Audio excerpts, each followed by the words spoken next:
नमस्कार दोस्तों, आप सबका मैं अपने चैनल में स्वागत करती हूँ। आज की कहानी है मुंशी प्रेमचंद जी की लिखी कहानी अनुभव। तो चलिए आज की कहानी को हम लोग शुरू करते हैं। प्रियतम को 1 वर्ष की सजा हो गई और अपराध केवल इतना था कि 3 दिन पहले जेठ की तपती दोपहरी में उन्होंने राष्ट्र के कई सेवकों को शरबत पान से सत्कार किया था। मैं उस वक्त अदालत में खड़ी थी। कमरे के बाहर सारे नगर की राजनैतिक चेतना किसी बंदी पशु की भांति खड़ी चित्कार कर रही थी। मेरे प्राणधन हथकंडियों से जकड़े हुए लाए गए। चारों ओर सन्नाटा छा गया। मेरे भीतर हाहाकार मचा हुआ था, मानो प्राण पिघला जा रहा हो। आवेश की लहरें सी उठ उठ कर समस्त शरीर को रोमांचित किए देती थी। ओह, इतना गर्व मुझे कभी नहीं हुआ था। वह अदालत, कुर्सी पर बैठा हुआ अंग्रेज अफसर, लाल जरीदार पगड़ियां बांधे हुए पुलिस के कर्मचारी, सब मेरी आंखों में तुच्छ जान पड़ते थे। बार बार जी में आता था दौड़कर जीवन धन के चरणों में लिपट जाऊं और उसी दशा में प्राण त्याग दूं। कितनी शांत, अविचलित, तेज और स्वाभिमान से प्रदीप्त मूर्ति थी। ग्लानि, विषाद या शोक की छाया भी न थी। नहीं, उन ओठों पर एक स्फूर्ति से भरी हुई मनोहारिणी ओजस्वी मुस्कान थी। इस अपराध के लिए 1 वर्ष का कठिन कारावास, वह न्याय तेरी बलिहारी है। मैं ऐसे 1000 अपराध करने को तैयार थी। प्राणनाथ ने चलते समय एक बार मेरी ओर देखा, कुछ मुस्कुराए, फिर उनकी मुद्रा कठोर हो गई। अदालत से लौटकर मैंने 5 रुपए की मिठाई मंगवाई और स्वयं सेवकों को बुलाकर खिलाया। और संध्या समय में पहली बार कांग्रेस के जलसे में शरीक ही नहीं हुई, मंच पर जाकर बोली और सत्याग्रह की प्रतिज्ञा ले ली। मेरी आत्मा में इतनी शक्ति कहाँ से आ गई नहीं कह सकती। सर्वस्व लूट जाने के बाद फिर किसकी शंका और किसका डर। विधाता का कठोर से कठोर आघात भी अब मेरा क्या अहित कर सकता था। दूसरे दिन मैंने 2 तार दिए, एक पिताजी को, दूसरा ससुर जी को। ससुर जी पेंशन पाते थे। पिताजी जंगल के महकमे में अच्छे पद पर थे, पर सारा दिन गुजर गया, तार का जवाब नदारद। दूसरे दिन भी कोई जवाब नहीं। तीसरे दिन दोनों महाशयों के पत्र आए। दोनों जामे से बाहर थे। ससुर जी ने लिखा, आशा थी तुम लोग बुढ़ापे में मेरा पालन करोगे। तुमने उस आशा पर पानी फेर दिया। क्या आप चाहती हो मैं भिक्षा मांगूं? मैं सरकार से पेंशन पाता हूँ। तुम्हें आश्रय देकर मैं अपनी पेंशन से हाथ नहीं धो सकता। पिताजी के शब्द इतने कठोर न थे, पर भाव लगभग ऐसा ही था। इसी साल उन्हें ग्रेड मिलने वाला था। वहाँ मुझे बुलाएंगे तो संभव है ग्रेड से वंचित होना पड़े। हाँ, वह मेरी सहायता मौखिक रूप से करने को तैयार थे। मैंने दोनों पत्र फाड़ कर फेंक दिए और उन्हें कोई पत्र ना लिखा। हाँ स्वार्थ, तेरी माया कितनी प्रबल है। अपना ही पिता केवल स्वार्थ में बाधा पड़ने के भय से लड़की की तरफ से इतना निर्दय हो जाए, अपना ससुर अपनी बहू की ओर से इतना उदासीन हो जाए। मगर अभी मेरी उम्र ही क्या थी। अभी तो सारी दुनिया देखने को पड़ी थी। अब तक मैं अपने विषय में निश्चिंत थी, लेकिन अब यह नई चिंता सवार हुई। इस निर्जन घर में निराधार निराश्रय कैसे रहूंगी? मगर जाऊंगी कहाँ? अगर कोई मर्द होती तो कांग्रेस के आश्रम में चली जाती या कोई मजूरी कर लेती। मेरे पैरों में नारीत्व की बेड़ियां पड़ी हुई थी। अपनी रक्षा की इतनी चिंता न थी जितनी अपने नारीत्व की रक्षा की थी। अपनी जान के फिक्र न थी, पर नारीत्व की ओर किसी की आंख भी नापनी चाहिए। किसी की आहट पाकर मैंने नीचे देखा तो 2 आदमी खड़े थे। जी में आया, पूछो तुम कौन हो, यहाँ क्यों खड़े हो? मगर फिर ख्याल आया, मुझे यहाँ पूछने का क्या हक? आम रास्ता है, जिसका जी चाहे खड़ा हो। पर मुझे खटका हो गया। उस शंका को किसी तरह दिल से ना निकाल सकती थी। वह एक चिंगारी की भांति हृदय के अंदर समा गई थी। गर्मी से देह फूकी जाती थी, पर मैंने कमरे का द्वार भीतर से बंद कर लिया। घर में एक बड़ा सा चाकू था, उसे निकालकर सिरहाने रख लिया। वह शंका सामने बैठी घुरती हुई मालूम होती थी। किसी ने पुकारा, मेरे रोए खड़े हो गए। मैंने द्वार से कान लगाया। मेरी कोई कुंडी खटखटा रहा था। कलेजा धक धक करने लगा। वही दोनों बदमाश होंगे। क्यों कुंडी खटखटा रही है? मुझसे क्या काम है? मुझे झुंझलाहट आ गई। मैंने द्वार खोला और छज्जे पर खड़ी होकर जोर से बोली, कौन कुंडी खड़बड़ा रहा है? आवाज सुनकर मेरी शंका शांत हो गई। कितना ढाढ़स हो गया। यह बाबू ज्ञानचंद थी। मेरे पति के मित्रों में इससे ज्यादा सज्जन दूसरा नहीं है। मैंने नीचे जाकर द्वार खोल दिया। देखा तो एक स्त्री भी थी। वह मिसेज ज्ञानचंद थी। यह मुझसे बड़ी थी। पहले पहल मेरे घर आई थी।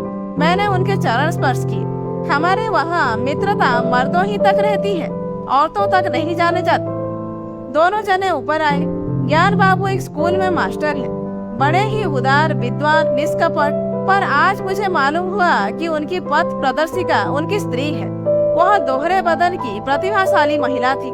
चेहरे पर ऐसा रौब था मानो कोई रानी हो। सिर से पांव तक गहनों से लदी हुई। मुख सुंदर ना होने पर भी आकर्षक था। शायद मैं उन्हें कहीं और देखती तो मुंह फेर लेती। गर्भ की सजीव प्रतिमा थी। वह बाहर जितनी कठोर, भीतर उतनी ही दयालु। घर कोई पत्र लिखा? यह प्रश्न उन्होंने कुछ हिचकते हुए किया। मैंने कहा, हाँ लिखा था। कोई लेने आ रहा है? जी नहीं, ना पिताजी अपने पास रखना चाहते हैं, ना ससुर जी। तो फिर क्या? अभी तो यही पड़ी हूँ। तो मेरे घर क्यों नहीं चलती? अकेले तो इस घर में मैं ना रहने दूंगी। खुफिया के 2 आदमी इस वक्त भी डटे हुए हैं। मैं पहले ही समझ गई थी दोनों खुफिया के आदमी होंगे। ज्ञान बाबू ने पत्नी की ओर देखकर मानो उसकी आज्ञा से कहा, तो मैं जाकर तांगा लाऊं? देवी जी ने इस तरह देखा मानो कह रही हो, क्या अभी तक तुम यहीं खड़े हो? मास्टर साहब चुपके से द्वार की ओर चले। ठहरो, देवी जी बोली, कै तांगे लाओगे? कै? मास्टर साहब घबरा गए। हाँ कै। एक तांगे पर 3 सवारियां ही बैठेंगी। संदूक, बिछावन, बर्तन, भांडे क्या मेरे सिर पर जाएंगे? तो 2 लेता आऊंगा। मास्टर साहब डरते डरते बोले, एक तांगे में कितना सामान भर दोगे? तो 3 लेता आऊं। अरे तो जाओगे भी? जरा सी बात के लिए घंटा भर लगा दिया। मैं कुछ कहने न पाई थी कि ज्ञान बाबू चल दिए। मैंने सकुचाते हुए कहा, बहन तुम्हें मेरे जाने से कष्ट होगा। और देवी जी ने तीक्ष्ण स्वर में कहा, हाँ होगा तो अवश्य। तुम दोनों जून में 2-3 पाव भर आटा खाओगी। कमरे के एक कोने में अड्डा जमा लोगी। सिर में आने का तेल डालोगी। यह क्या थोड़ा कष्ट है? मैंने छेपते हुए कहा, आप तो बना रही हैं। देवी जी ने सहृदय भाव से मेरा कंधा पकड़कर कहा, जब तुम्हारे बाबूजी लौट आवे तो मुझे भी अपने घर मेहमान रख लेना। मेरा घाटा पूरा हो जाएगा। अब तो राजी हुई। चलो आसब आप बांधो, खाट बाट कल मंगवा लेंगे। मैंने ऐसी सहृदय, उदार, मीठी बातें करने वाली स्त्री नहीं देखी। मैं उनकी छोटी बहन होती तो भी शायद इससे अच्छी तरह न रखती। चिंता या क्रोध को तो जैसे उन्होंने जीत लिया हो। सदैव उनके मुख पर मधुर विनोद खेला करता था। कोई लड़का वाला न था, पर मैंने उन्हें कभी दुखी नहीं देखा। ऊपर के काम के लिए लौंडा रख लिया था, भीतर का सारा काम खुद कर। इतना कम खाकर और इतनी मेहनत करके वह कैसे इतनी हृष्ट पुष्ट थी मैं नहीं कह सकती। विश्राम तो जैसे उनके भाग्य में ही नहीं लिखा था। जेठ की दोपहरी में भी ना लेटती थी। हाँ, मुझे कुछ न करने देती। उस पर जब देखो कुछ खिलाने को सिर पर सवार। मुझे यहाँ बस यही एक तकलीफ थी। मगर 8 ही दिन गुजरे थे कि एक दिन मैंने उन्हीं दोनों खुफियों को नीचे बैठा देखा। मेरा माथा ठनका। यह अभागे यहाँ भी मेरे पीछे पड़े हैं। मैंने तुरंत बहन जी से कहा, वे दोनों बदमाश यहाँ भी मंडरा रहे हैं। उन्होंने हिकारत से कहा, कुत्ते हैं, फिरने दो। मैं चिंतित होकर बोली, कोई स्वांग न खड़ा करे। उसी बेपरवाही से बोली, भोंकने के सिवा और क्या कर सकते हैं? मैंने कहा, काट भी तो सकते हैं। हंसकर बोली, इसके डर से कोई भाग तो नहीं जाता ना। मगर मेरी दाल में मक्खी पड़ गई। बार बार छज्जे पर जाकर उन्हें टहलते देखा। यह सब क्यों मेरे पीछे पड़े हुए हैं? आखिर मैं नौकरशाही का क्या बिगाड़ सकती हूँ? मेरी सामर्थ्य ही क्या है? क्या यह सब इस तरह मुझे यहाँ से भगाने पर तुले हुए हैं? इससे उन्हें क्या मिलेगा? यही तो कि मैं मारी मारी फिरूं। कितनी नीची तबीयत है। 1 सप्ताह और गुजर गया। खुफिया ने पिंड न छोड़ा। मेरे प्राण सूखते जाते थे। ऐसी दशा में वहाँ रहना मुझे अनुचित मालूम होता था, पर देवी जी ने कुछ कह न सकती थी। एक दिन शाम को ज्ञान बाबू आए तो घबराए हुए थे। मैं बरामदे में थी। परवल छील रही थी। ज्ञान बाबू ने कमरे में आकर देवी जी को इशारे से बुलाया। देवी जी ने बैठे बैठे कहा, पहले कपड़े वपड़े तो उतारो, मुंह हाथ धो, कुछ खाओ, फिर जो कहना है कह लेना। ज्ञान बाबू को धैर्य कहा, पेट में बात की गंध तक न पचती थी। आग्रह से बुलाया, तुमसे उठा नहीं जाता, मेरी जान आफत में है। देवी जी ने बैठे बैठे कहा, तो कहते क्यों नहीं, क्या कहना है? यहाँ आओ। क्या यहाँ और कोई बैठा हुआ है? मैं वहाँ से चली। बहन ने मेरा हाथ पकड़ लिया। मैं जोर करने पर भी ना छुड़ा सकी। ज्ञान बाबू मेरे सामने ना कहना चाहते थे, पर इतना सब्र भी ना था कि जरा देर रुक जाते। बोले, प्रिंसिपल से मेरी लड़ाई हो गई। देवी ने बनावटी गंभीरता से कहा, सच? तुमने उसे खूब पीटा ना? तुम्हें दिल लगी सूझी है, यहाँ नौकरी जा रही है। जब यहाँ डर था तो लड़े क्यों? मैं थोड़ा ही लड़ा, उसने मुझे बुलाकर डांटा, बेकसूर। अब तुमसे क्या कहूँ? फिर वही पर्दा। मैं कह चुकी, यह मेरी बहन है, मैं इससे कोई पर्दा नहीं रखना चाहती। और जो इन्हीं के बारे में कोई बात हो तो? देवी जी ने जैसे पहले बुझाकर कहा, अच्छा समझ गई, कुछ खुफियों का झगड़ा होगा। पुलिस ने तुम्हारे प्रिंसिपल से शिकायत की होगी। ज्ञान बाबू ने इतनी आसानी से अपनी पहेली का बुझा जाना स्वीकार न किया। बोले, पुलिस ने प्रिंसिपल से नहीं, हाकिम जिला से कहा। उसने प्रिंसिपल को बुलाकर मुझसे जवाब तलब करने का हुक्म दिया।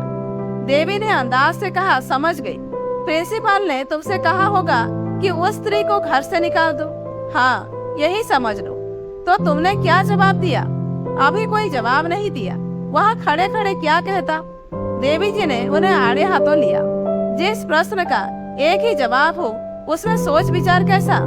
ज्ञान बाबू सिटफिटा कर बोले, लेकिन कुछ सोचना तो जरूरी था। देवी जी की त्योरियां बदल गई। आज मैंने पहली बार उनका यह रूप देखा। बोली, तुम उस प्रिंसिपल से जाकर कह दो, मैं उसे किसी तरह नहीं छोड़ सकता, और ना माने तो इस्तीफा दे दो। अभी जाओ, लौट कर हाथ मुंह धोना। मैंने रो कर कहा, बहन मेरे लिए। देवी ने डांट बताई तो चुप रहे, नहीं तो कान पकड़ लूंगी। क्यों बीच में कूदती है? रहेंगे तो साथ रहेंगे, मरेंगे तो साथ मरेंगे। इस मर्दवे को मैं क्या कहूँ? आधी उम्र बीत गई और बात करना ना आया पति से। खड़े सोच क्या रहे हो? तुम्हें डर लगता है तो मैं जाकर कह आऊं। ज्ञान बाबू ने खिसिया कर कहा, तो कल कह दूंगा। इस वक्त कहाँ होगा कौन जाने। रात भर मुझे नींद नहीं आई। बाप और ससुर जिसका मुंह नहीं देखना चाहते, उसका यह आदर, राह के भिखारिन का यह सम्मान। देवी तो सचमुच देवी है। दूसरे दिन ज्ञान बाबू चले तो देवी ने फिर कहा, फैसला करके घर आना। यहाँ ना हो कि सोच कर जवाब देने की जरूरत पड़े। ज्ञान बाबू के चले जाने के बाद मैंने कहा, तुम मेरे साथ बड़ा अन्याय कर रही हो बहन जी। मैं यह कभी नहीं देख सकती कि मेरे कारण तुम यहाँ विपत्ति झेलनी पड़े। देवी ने हास्य भाव से कहा, कह चुकी या कुछ और कहना है? कह चुकी। अगर अभी और बहुत कुछ कहूंगी। अच्छा बता, तेरे प्रियतम क्यों जेल गए? इसीलिए कि स्वयं सेवकों का सत्कार किया। स्वयं सेवक कौन है?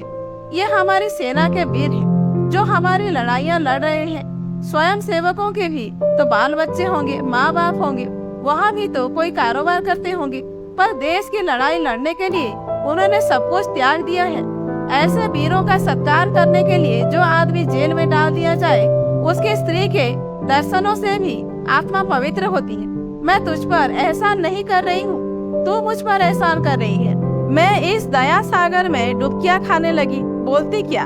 शाम को जब ज्ञान बाबू लौटे तो उनके मुख पर विजय का आनंद था। देवी ने पूछा, हार के जीत? ज्ञान बाबू ने अकड़ कर कहा, जीत। मैंने इस्तीफा दे दिया तो चक्कर में आ गया।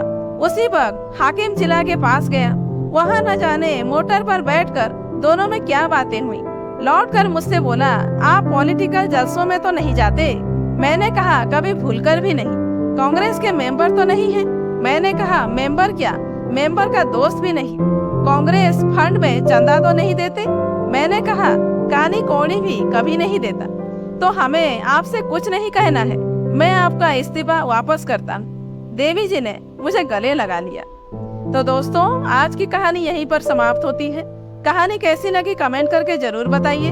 अच्छी लगी हो तो एक लाइक कीजिए, जानने वालों को शेयर कीजिए, और ऐसे ही वीडियोज आगे देखने के लिए मेरे चैनल को सब्सक्राइब करना मत भूलिए।